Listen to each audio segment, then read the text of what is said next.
કેટલા સીપરા કાઢ્યા? આટલા કાઢ્યા રોકીભાઈ. આટલા સીપરા કાંઈ નહીં થાય, દિન રાત મહેનત કરો, મારે સીપરા જોવે. ઉપરથી ઓર્ડર આવી ગયો છે. તો થોડો પગાર બગાર વધારજો તમ તારે. હાલે આપણે કામ કરવા માંડ.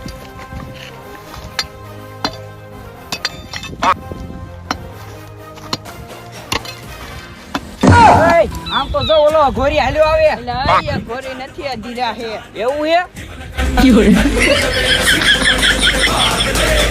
ક્યાં હે રોકી? રોકી નહીં, રોકી ભાઈ બોલો. હવે લુખાવ પૈસા ઉછીના લઈ જાઓ અને પાછા દેતા નથી. રોકી ભાઈ ની કહે, રોકી ભાઈ ની ચમચી. ચમચી નહીં કહેવાનું. રોકી ભાઈ તો ગયા છે દુબઈ હેલિકોપ્ટર લેવા. તો બિસ્કિટ હું લઈ જાઉં. એ રાખો બૂચ મારું આવે ને એટલે કીજે અધીરા ભાઈ બોલાયો હે અડે મળવા.